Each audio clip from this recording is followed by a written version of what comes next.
ये इसको हम स्किन डिजीज या इन्फेक्शन डिजीज मानते हैं। छुआछूत की बीमारी बन जाती है, एक दूसरे से दूसरे को फैलने लगती है।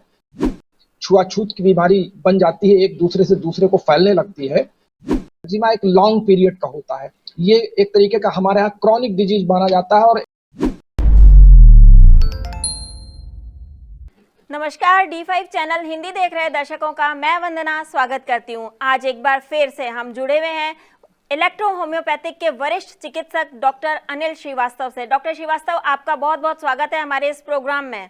मैं आपके इस चैनल के माध्यम से पूरे देशवासियों का नमस्कार करता हूं और मुझे इस बात की खुशी है कि आपके चैनल से पूरे देशवासी मेरे इलेक्ट्रो होम्योपैथिक चिकित्सा विधि को सुगमता से अपनाने और सीखने का प्रयास कर रहे हैं। डॉक्टर श्रीवास्तव, आज हम बात करेंगे रिंगवॉर्म या फिर एक्जिमा की। तो सबसे पहले ये बताइए कि ये रिंगवॉर्म एक्जिमा क्या होता है, क्यों होता है और कैसे होता है? वंदना जी, बदलते हुए मौसम में तेज गर्मी के बाद जब बरसात का सीजन आता है तो हमारे आसपास के वातावरण का टेम्परेचर ये उमस भरा होता है और मॉइस्चर में आ जाता है। और ऐसे समय में और विशेष करके जब आसपास धूप तो होती है, लेकिन जो ह्यूमिडिटी पावर बढ़ जाता है एटमॉस्फेयर का, तो फिर ट्राइकोफाइटम फंगाई होते हैं, जो फंगस होते हैं, ये हमारे गीले भाग पर या ऐसे भागों पर जहां पर पसीना लगातार बना रहता हो या वो भाग सूख ना पाता हो, विशेष करके हमारे जांघों के आसपास, हमारे हाथ के कंधे के नीचे बगल में या गर्दन पर या हमारे बालों में आसपास जहां पर घने बाल सर में हैं और वो सूख नहीं पा रहे हैं, मौसम इतना मॉइस्चर है कि लगातार बाल गीले पड़े हुए हैं, ऐसे स्थानों पर ट्राइकोफाइटम फंगस जन्म ले लेता है और अपनी वहां पे वृद्धि करता है। वृद्धि करने पे क्या होता है कि ये नई नई सेल्स को बनाता रहता है, डेवलप करता रहता है और आगे की ओर एक रिंग के रूप में आगे बढ़ता जाता है।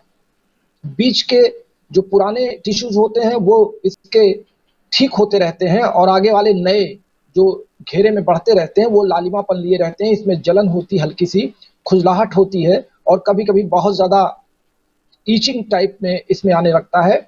विशेष करके ये इसको हम स्किन डिजीज या इन्फेक्शन डिजीज मानते हैं, क्योंकि ये छुआछूत की बीमारी बन जाती है, एक दूसरे से दूसरे को फैलने लगती है। किसी का तौलिया यूज कर लें या किसी के कपड़े यूज कर लें या अंडर गारमेंट्स किसी एक दूसरे का यूज कर लें, अक्सर ज्वाइंट फैमिली में ऐसा हो जाता है। तो ये रोग मॉइस्चर जहां पर भी मिलेगा, ऐसा नहीं केवल बरसात में ही होता हो, गर्मी के दिनों में अगर पसीना ज्यादा है, टाइट कपड़े आपने पहन रखे हैं और वहां पर पसीना बना हुआ है और वो कपड़े सूख नहीं पा रहे हैं, तो ऐसे स्थानों पर भी इस तरह के रिंगवॉर्म देखे गए हैं। रिंगवॉर्म और एक्जिमा एक ही चीज है या दोनों अलग अलग चीजें हैं? और कैसे पहचाना जाता है कि ये रिंगवॉर्म है और ये एक्जिमा है, अगर अलग अलग हैं तो?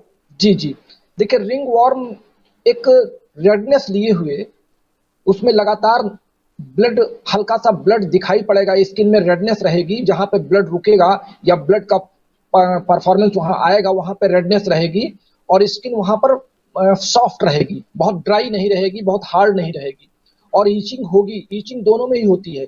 लेकिन जो एक्जिमा है, एक्जिमा एक तरीके का जो स्कैबीज होते हैं या खुजली पहले आरंभ होती है स्किन में और खुजलाते खुजलाते वो स्किन रफ हो जाती है और बाद में वो ड्राई हो जाती है, कड़ी हो जाती है, उसमें रेडनेस नहीं होती है। और उसके खुजलाने पर अगर इतना ज्यादा ईचिंग होती है कि उसको आप रगड़ दें तो उसमें से हल्का सा पस टाइप का व्हाइट पस या व्हाइटिश पस आने लगता है। तो एक्जिमा में दो कंडीशन होती है, एक वेट एक्जिमा, एक ड्राई एक्जिमा। जो वेट एक्जिमा होती है वो उसकी स्किन बिल्कुल रफ हो जाती है, टाइट हो जाती है, अजीब सी उसकी डिजाइन बन जाती है, लेकिन वो रिंग वॉर्म नहीं होता, वो घेरे में नहीं होता, वो लंबाई में बढ़ सकता है, चौड़ाई में बढ़ सकता है, मोटाई, उसकी स्किन रफ हो जाएगी तो वहां पे कड़ापन आ जाएगा। लेकिन जो रिंग वॉर्म है ये रेडनेस लिए होगा, सॉफ्ट होगा और ये इसकी पहचान है कि घेरेदार होगा, जहां भी होगा इसको एक तरीके से रिंग बनाएगा, गोला बनाएगा और ये फैलता है तो चारों ओर से बराबर परिधि में फैलता है।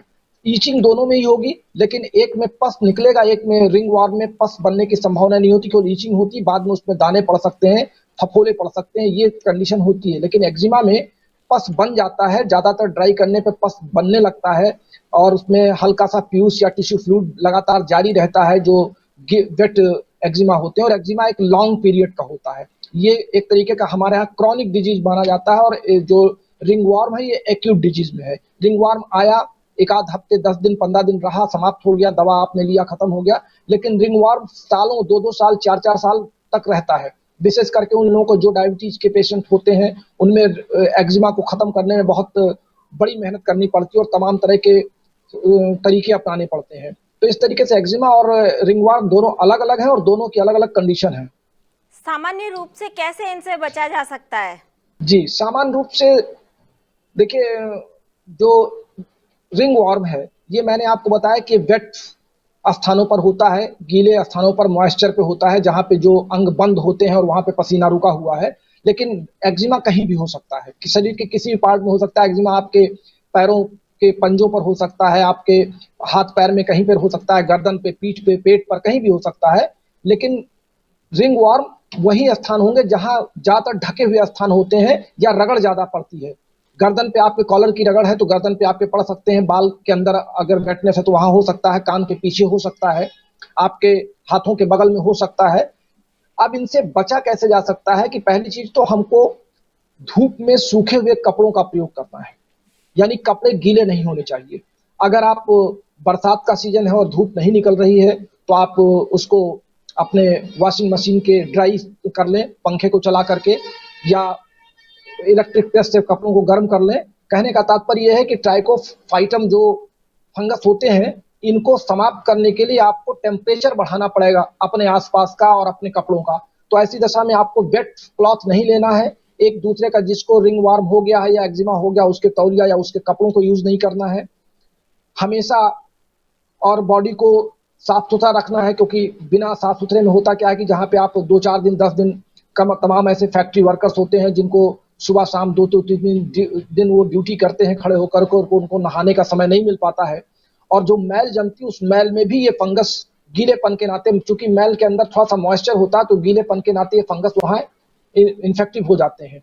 तो ऐसी दशा में हमको इसमें एक माइक्रो स्पोरम बैक्टीरिया भी होता है जो मैल पनपता है। तो ये माइक्रोस्पोरम बैक्टीरिया मैल में पनपने के बाद फंगस को जगह दे देता है। इस नाते मैल का भी शरीर पर नहीं होना चाहिए। हमारा स्नान समय से होना चाहिए, साफ सफाई समय से होनी चाहिए।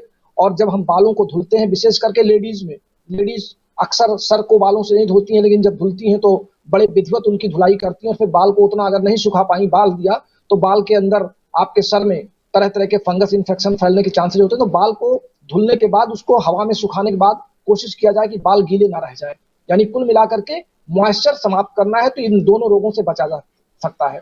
क्या इलेक्ट्रो होम्योपैथिक में इसका कोई इलाज है?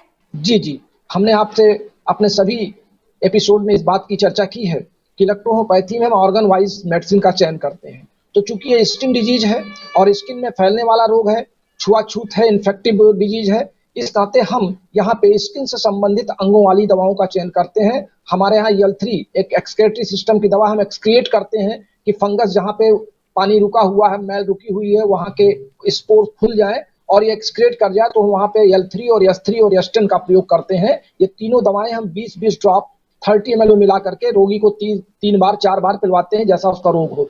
और CNS देते हैं ताकि उसका मेंटल बैरियर उस रोग के प्रति बहुत कम लगा रहे और वो अपने कामकाज को सुगमता से करता रहे। तो CNS को भी 10 ड्रॉप सुबह शाम देते हैं। अगर ज्यादा इन्फेक्शन हो गया है और वहां पर हमको घाव दिखाई पड़ रहा है या पैचेस दिखाई पड़ रहे हैं, तो हम ऊपर से किसी आयल में, नारियल के आयल में या कड़ू तेल के आयल में हम इसको C3S5 और G मिला करके 5-5 ड्रॉप उसको ऊपर से स्किन पर लगाने की भी सलाह देते हैं, ताकि इस पे ईचिंग प्रॉब्लम ना आए और घाव अंदर से दवा खाते हुए नीचे से ऊपर की ओर कवर हो जाए। ये हमारा रिंगवर्म के लिए है। अगर एक्जिमा है तो एक्जिमा में चूंकि 2 तरह के एक्जिमा होते हैं, ड्राई एक्जिमा और वेट एक्जिमा। तो दोनों ही कंडीशन में जो वेट एक्जिमा है उसमें तो हम इस रिंगवर्म वाली ही दवा यूज करते हैं, यानी L3, S3, S10 और CNS को।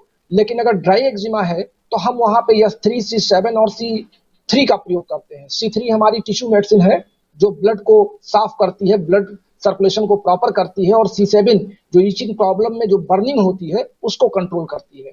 और S3 हमारी कंप्लीट स्किन को कवर करने वाली मेडिसिन है। इस नाते S3, C3 और C7 का हम प्रयोग करते हैं। और इस तरीके से हम इस दवा को 15 से 20 दिन में हम रोगी को कवर कर लेते हैं इस रोग में। लेकिन दवा को लगभग 3 महीने तक एक्जिमा वाले रोगी को देते हैं, क्योंकि एक्जिमा बार बार लौट के आने की संभावना होती है। रिंगवर्म क्या लौटने की संभावनाएं तो कम होती है, लेकिन एक्जिमा जब तक ठीक ना हो जाए तब तक इसको बार बार लौटने की संभावना रहती है। साथ ही हम रोग के ठीक होने के 3 महीने तक इसकी दवा करते हैं और हम पूरी सफलता प्राप्त करते हैं। शुगर के जो पेशेंट होते हैं उनको क्या सावधानियां रखनी चाहिए, उनको क्या करना चाहिए? जी, जो शुगर के पेशेंट हैं उनमें, चूंकि शुगर का पेशेंट जहां भी जो उनमें कोई भी घाव अगर बन जाएगा तो वो घाव फिलअप होने में टाइम लगता है।